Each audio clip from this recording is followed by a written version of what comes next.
ঈদের দিন সকাল ৬টা বাজে মোবাইলের রিংটোনের শব্দে দীপার ঘুম ভেঙে গেল। ঘুম ঘুম চোখে বালিশের কাছ থেকে মোবাইলটা নিয়ে কলটা রিসিভ করতেই অপর প্রান্ত থেকে দীপার বোন সীমা কাঁদো কাঁদো গলায় বলল, আপু, আম্মু খুব অসুস্থ হয়ে পড়েছে রে, তুই তাড়াতাড়ি বাড়িতে চলে আয়। কথাটি শোনা মাত্র দীপা চমকে উঠল। দীপা আর কিছু জানবার আগেই অপর প্রান্ত থেকে কলটা কেটে দিল সীমা। দীপা অস্থির হয়ে আরো কয়েকবার সীমাকে কল দিল, কিন্তু নাম্বার ব্যস্ত। দীপা মনে মনে ভাবল হয়তো ডাক্তারের কাছে ফোন দিচ্ছে। দীপা সুমনকে কয়েকবার ধাক্কা দিল। সুমন লাফ দিয়ে উঠে বসলো, ঘুম ঘুম চোখে বলল, কি হয়েছে? এত সকালবেলা ডাকলে কেন? আমাকে এক্ষুনি বাবার বাড়িতে যেতে হবে, আম্মু হঠাৎ অসুস্থ হয়ে পড়েছে। সীমা ফোন করে জানালো, তুমি জানো আমি সারা রাত ঘুমোতে পারিনি, এখন চোখ খুলতে পারছি না। ঠিক আছে, তুমি ঘুমো, আমি যাচ্ছি। আচ্ছা, রাগ করো না, বাড়িতে গিয়ে কি হয়েছে আমাকে একটু ফোন করে জানিও, আমি ঈদের নামাজ পড়ে চলে আসবো। আচ্ছা ঠিক আছে, তুমি ঘুমো, আমি তোমাকে ফোন করব। বিছানা থেকে নেমে ফ্রেশ হতে ওয়াশরুমের দিকে চলে গেল। সুমন আবারও ঘুমিয়ে পড়ল। কলিং বেলের শব্দে নূরজাহান বেগম দরজা খুলতেই দীপা বাসার ভেতরে ঢুকে অবাক হয়ে গেল। তার মাকে দিব্যি সুস্থ দেখে অবাক হয়ে জানতে চাইল, কি হয়েছে মা, তুমি নাকি হঠাৎ অসুস্থ হয়ে পড়েছিলে? নূরজাহান বেগম মুচকি হেসে বলল,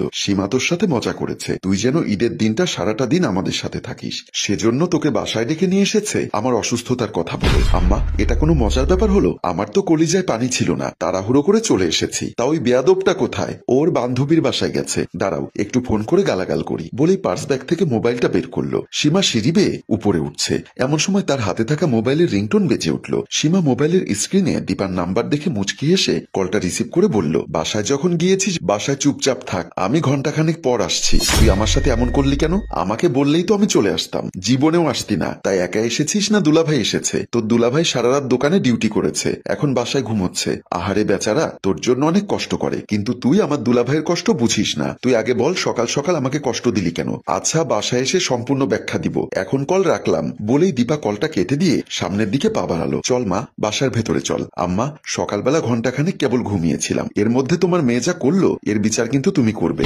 আচ্ছা ঠিক আছে, আমি করব। এখন চল আমার সাথে, একটু নাস্তা বানাতে সহযোগিতা করবি। সুমন রেডি হচ্ছে, শ্বশুর বাড়ি যাওয়ার উদ্দেশ্যে ড্রেসিং টেবিলের সামনে দাঁড়িয়ে চুল আঁচড়ে নিচ্ছে। এমন সময় কলিং বেল বেজে উঠল। সুমন মনে মনে বলল, কি ব্যাপার, এত সকালবেলা আসলো কে আবার? ভাবতে ভাবতে রুম থেকে বের হয়ে গেল। মেইন দরজার সামনে এসে দরজা খুলতেই সুমন অবাক হয়ে গেল। হাসি মুখে বাসার ভেতরে প্রবেশ করলো সীমা। কি ব্যাপার, তুমি আমাদের বাসায় কেন?